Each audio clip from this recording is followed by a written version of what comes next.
again here with the questionable perspective, and we have a wonderful episode ahead of us. I think this might be one of my most thorough episodes to date, and today, and it's that thorough because of how serious of an issue that we're talking about, that we're covering in this video. We're going to look at RCP polling data. We're going to pull out points of how and why Biden rose and why Biden collapsed, and then we're going to compare that to how Biden could collapse in the primary against Bernie Sanders, and if he does not collapse in the primary against Bernie Sanders, how he is inevitably going to collapse in the general versus Donald Trump. So I want to pull up the RCP polling averages here. Give me 1 second. Okay. So we have the RCP polling averages here, and we have it back 6 months. So as you can see here, Joe Biden in September was at 28.5%, and Bernie Sanders was at 17.5%. Okay, so let's initially get to how we got to Joe Biden at 28.5%. Because he started around 24%, as you can see, it as him gaining steam from the summer at 24%. How did we get to that point where Biden was even higher than his original numbers? Well, what we had was a media assault of propaganda that was telling us that Joe Biden was an inevitability, that Joe Biden was this, and that Joe Biden was that. And yet, Joe Biden didn't have any policies to speak of, and any policies that were moderate that he did have were being more articulately laid out by other candidates. So Joe Biden was able to take the wind of Obama, take the wind of electability that the media was saturating him with, and ride that to a very high 26.5 or 28%. And Bernie's down at 17. He's still fighting the campaign right now, and at this point in the race. And then what happens? You see Biden eventually, as you can follow the line, Biden will eventually peter off to where he ends up at the polling average being at 19%. So we see an almost 10-point drop, and we see Bernie get up to 25%, or go and then down to 24%. So he sees a 6-point bump, putting him in first place. So how does the primary turn out? Well, as you know, the Iowa caucuses were a debacle, and there was a bunch of confusion. But essentially, because there's been a lot of inconsistencies, they can't officially call Iowa, but Pete Buttigieg and Bernie Sanders essentially tie at 26%. And where does Joe Biden fall during this whole time? Joe Biden falls to 15.8%, not even 16%. So he went from polling at 28%, and average polling, I mean, for a lot of the campaign, even earlier in the summer, he was polling at 25%. So that wasn't an outlier. That was the trend. And then he falls down to 16%. And even worse in New Hampshire. In New Hampshire, you see, let me see if I can pull it up here. It's loading. Okay, 6 months. So we see, okay, my computer is slow, but essentially you see the same thing where Biden was back in September up, I think, around 24% in New Hampshire. And Bernie was at 18%, I believe. And what happens in New Hampshire? An even worse fate than in Iowa, where the voters are more conservative. New Hampshire, there's slightly more liberal voters. And Bernie comes in first this time, clearly, at 25.7%, basically 26%. And Biden gets 8.4, about 8.5% of the vote. He does not even register in the top 4. He takes 5th place. So it comes down to, how did this happen? Well, let me show you 2 clips, and then we're going to talk about it. This is Joe Biden in Iowa with a Tom Steyer supporter. Let's listen to how Joe Biden talks to this supporter, and if you're watching on YouTube or on a video platform, how Joe Biden is poking this and laying his hands on this person. Let's see Joe Biden in Iowa interacting with a Tom Steyer supporter. Let's go here. If you win the nominations, we got to get Trump. But what are we going to do about climate change? Now, you say you're against pipelines, but then you want to replace these gas lines. That's not going to work. We got to stop building and replacing pipelines. Go vote for something. All right, thanks so much, sir. We're going to have you. Thank you so much. Thank you so much. I'm going to vote you in the general if you treat me right. No, I'm not. Well, can I have a Thank you. You're asking a picture of me. You're coming up and telling me you don't support me. No. My plan. Yeah, you did. You said I said I would support you in the general. in the general. I'm for a primary. We're happy to get a number. That's what I'm looking for. Okay? Just because we're trying to get. You believe that Bernie can do something by 2030? I'm actually supporting Tom Steyer. Thompson, well, that's good. He's the guy that did Thanks so much, sir. We have a long line right there. the entire country made. We're happy to get information. Okay, so this video is astonishing. You see Joe Biden here. You see Joe Biden feeling entitled to this man's vote and does not want to listen to his concerns. Tells him to go vote for somebody else. And there was a key point in this. It was that guy said, well, I will vote for you in the general if you treat me right. That's right. People are more fickle than you believe. If you are not treating people right in the campaign stump, if you are not coherent in your thoughts, people will just stay home.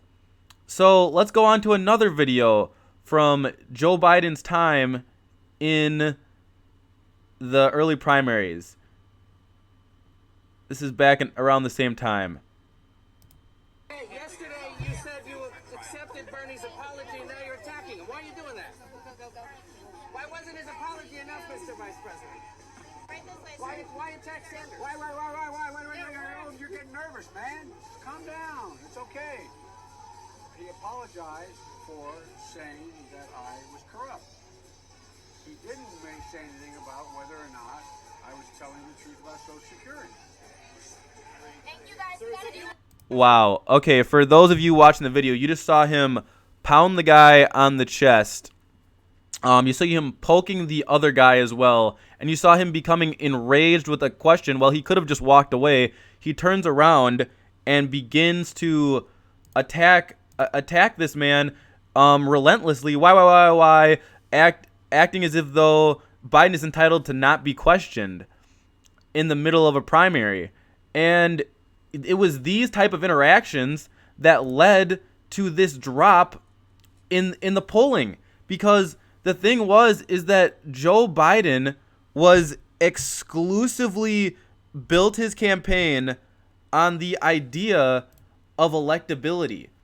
These pundits were out here just building him up, never questioning him on policy, and always rebuffing critics that talked about how he was handling things, his lack of policy, and his mental decline, which is evident. So in times when he wasn't poking people and being angry at people for asking questions, Joe Biden was barely even able to speak.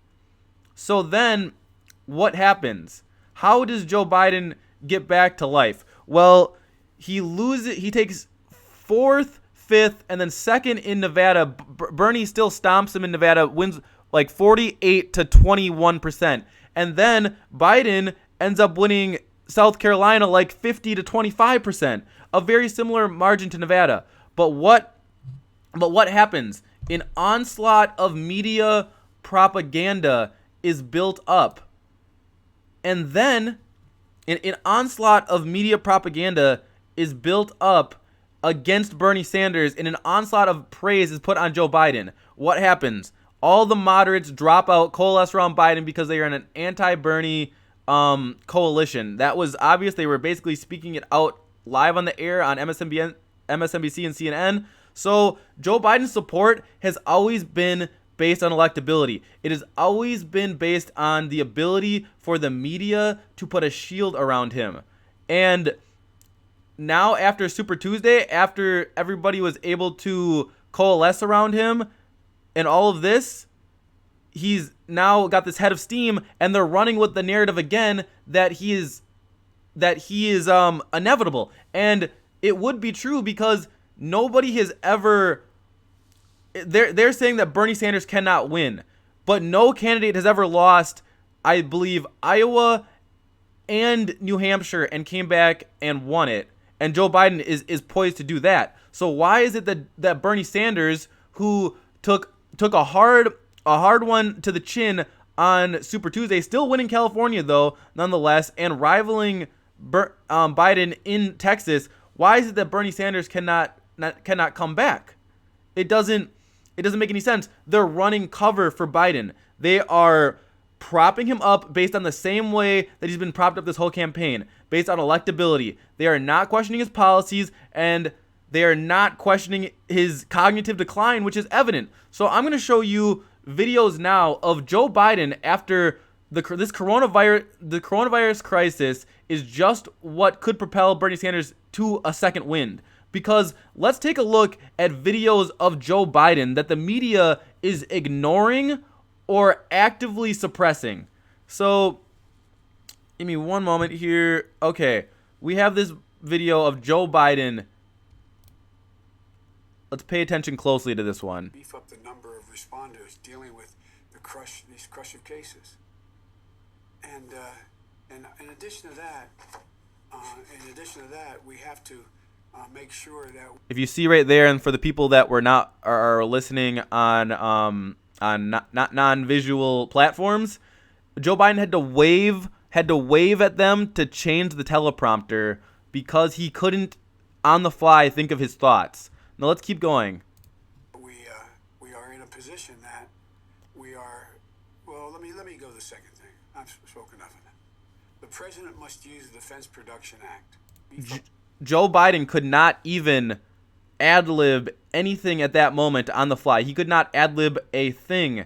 He just says, let's skip to the next thing, because he is useless without his teleprompter. That is evident of a lack of mental fortitude to be able to handle Trump in the general. So let's go to another video, though. You think that's just a one-off, and there's countless of them, but these are just the most recent ones, and these are relating to the coronavirus crisis, which is allowing Trump's approval ratings to continue to rise. Trump's approval ratings are continuing to rise because there's no active opposition or coherent opposition on the Democratic side. Well, there is Bernie Sanders, but the media is actively suppressing Bernie Sanders to boost Joe Biden. They are protecting Joe Biden so that his electability and this steam from Super Tuesday can continue. So let's watch another video. This video is hard to watch of Joe Biden on MSNBC. Why doesn't he just act like a president? That's a stupid way to say it. You know, Donald Trump was asked us. Sorry. Go ahead. No, I probably best I don't. I just can't figure the guy. I don't know. It's like watching a yo-yo. I shouldn't have said it that way. It's like watching. It feels that way. I want to ask. I want. Wow, watching that was painful. It was just painful, and because Joe Biden is obviously incoherent, obviously does not know what his train of thought is leading to, and you see the MSNBC reporter here basically softballing him and propping him up, treating him as if though he's a child or a very old senile family member, treating him like he's a kid, like it's just one big family affair, with laughing and snickering about how this is all right, and trying to continue to prop him up even in the face of utter incompetence. This is malpractice on the media's part, and this is the exact reason why Joe Biden is able to continue to hold ground, because the media figures like this are propping him up even in the face of blatant incompetence and incoherence. So this is just, it's like a big family affair. Now, Fox News is the arm of the Republican Party. MSNBC and CNN are the arms of the Democratic establishment, and this is evident by this clip, and the cognitive decline in Joe Biden is evident. So what am I? They are even going as far to say that they went so far as right before they put all these shelter in places, when the pandemic was on the rise, what did we see? We saw the Democratic Party wanting voters to go to the polls even in the midst of a pandemic. Egregious. And now Florida poll workers have now tested positive for the coronavirus. These people, the Democrat establishment intentionally put people at risk of the coronavirus, and they should be sued for it, and for millions, hundreds of millions of dollars. This should destroy the Democratic establishment's credibility. And why did they push this? Because they saw that Joe Biden, the longer that Joe Biden is, as you saw with Iowa, because in Iowa, the more you had to, Iowa, they're interacting with the media all the time. New Hampshire, they're interacting with the media all the time. They're interacting with people all the time. And the more and more that Joe Biden interacts with people, the more he falls. So they were concerned with stopping Bernie Sanders. So they did not they did not push back these primaries as they should, and it looks like they may not even push back these April primaries and do them in May or in early June like they should. But it seems to be that they are so concerned with propping Joe Biden up and disallowing people to re-examine the information, examine how Joe Biden is handling something as pertinent and as big of an issue as the coronavirus crisis is. They are intentionally making it so that people do not have time to revisit the information and see who Joe Biden as a candidate is, and it's egregious. And they need to be sued for allowing people to go out to polls during this incident. But so what I'm getting at is, just like in Iowa, this fall is inevitable, but the Democratic establishment has fed this narrative in that Biden is basically the presumptive nominee now, so that people will be, the vote will be suppressed for Bernie Sanders, and people will just assume he's the nominee. I'd like to put something up. There's 25 states left, and just like it looked like Joe Biden was dead in the water after the first primaries, and then now it looks like Bernie Sanders is dead in the water after Super Tuesday. This race is fluid, and a crisis is now here. And I think it not even as a Bernie Sanders supporter, but as somebody who is intellectually honest and intellectually wants to get to the point of having the best candidate that you can, you allow these candidates to hash things out in an April debate, which Joe Biden is trying to run away from, to hide himself, to shelter himself away from criticism and view of the public. Because the more the public views him, just as is shown in the Iowa polling averages, and then eventually with him taking fourth in Iowa and fifth in New Hampshire, once the public sees him, interacts with him, they will not coalesce around this man the way the Democratic establishment shucked and jived for him. And a clear example of this is now here a video of Cory Booker calling into question in September Joe Biden's cognitive ability. Let's hear it. Maybe let's hear it. Is it? There we go. There are definitely moments where you listen to Joe Biden and you just wonder. But I don't know.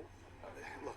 Senator, are you saying he's just too old to be president? No, So right there, we get it from somebody who ended up endorsing Joe Biden. Think about that. Ends up endorsing Joe Biden, even knowing that he is likely to fumble the ball. What does that say about the politics of the Democratic Party? What was their true objective in endorsing Joe Biden right before Super Tuesday? It was to blunt the momentum of Bernie Sanders, because he exhibited a fundamental threat to the Democratic establishment more than even Donald Trump.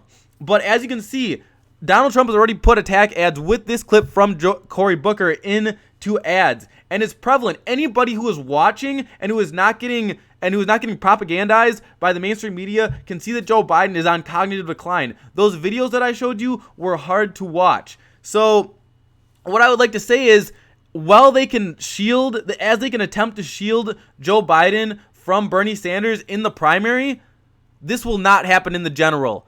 Donald Trump will eat Joe Biden up. Donald Trump will run attack ad after attack ad after attack ad like no Democrats have against Joe Biden, exposing these flaws. Fox News will cover all of Joe Biden's flaws, and the mainstream media will be forced, their hand will be forced to talk about Joe Biden's flaws because Donald Trump will bring them to the attention. And so these issues will be discussed in the general. No matter how much they are trying to stop Bernie Sanders, they will lose to Donald Trump in the general. Donald Trump's approval rating is at 49%, even amidst this coronavirus crisis that he is having terrible handling. And why is that? Because there is no competent leadership on the Democratic side that is not being suppressed, and Joe Biden cannot carry this load, as is pointed out by Cory Booker. Now, I leave you with this. How sad is it that they are willing to lose the general to Donald Trump when they have a champion who was made for this moment, made for the coronavirus crisis, whose policies directly benefit people affected by this crisis, the working class people? And I will leave you on this note. I'm going to leave you with a video of Bernie Sanders talking about, on the floor of the Senate just recently, in relation to the stimulus package that was sent out, and to Lindsey Graham and other Republican senators who were threatening to hurt the American worker by trying to strip unemployment provisions. Let's listen to Bernie Sanders fight back against the Republican nominee. Let's listen to what we could have, the champion that we deserve, Bernie Sanders. Let's listen to him and compare that to Joe Biden's appearances on these cable networks and his live streams. Let's compare that to what Bernie Sanders was doing on the floor of the Senate. Now I find that some of my Republican colleagues are very distressed. They're very upset that somebody who's making 10, 12 bucks an hour might end up with a paycheck for 4 months more than they received last week. Oh my God, the universe is collapsing. Imagine that. Somebody who's making 12 bucks an hour, now like the rest of us, faces an unprecedented economic crisis with the 600 bucks on top of their regular unemployment check, might be making a few bucks more for 4 months. Oh my word! Will the universe survive? How absurd and wrong is that? What kind of value system is that? Meanwhile, these very same folks had no problem a couple of years ago voting for $1 trillion in tax breaks for billionaires and large profitable corporations. Not a problem. But when it comes to low-income workers in the midst of a terrible crisis, maybe some of them earning or having more money than they previously made. Oh my word, we got to strip that out. We got to tell those poor people that no matter what. By the way, when the McConnell bill first came up, unbelievably, and I know many Republicans objected to this, they were saying that, well, we want to give whatever it was, $1,000 or $1,200 bucks, but poor people should get less. You see, because poor people are down here, they don't eat, they don't pay rent, they don't go to the doctor, they're somehow inferior because they're poor, we're going to give them less. Well, that was addressed. Now everybody is going to get the $1,200. But some of my Republican friends still have not given up on the need to punish the poor and working people. You haven't raised the minimum wage in 10 years. Minimum wage should be at least 15 bucks an hour. You haven't done that. You've cut program after program after program, and now, horror of horrors, for 4 months, workers might be earning a few bucks more than they otherwise went. Well, needless to say, this. Ladies and gentlemen, I need you to choose your fighter. Who's fighting for the working class? The person on the Senate who's coherently on the Senate fighting for our values, or Joe Biden rambling along, looking lost and in a daze on these cable networks? Choose your champion and choose wisely. This primary is not over. Democrats, you have been warned. Thank you.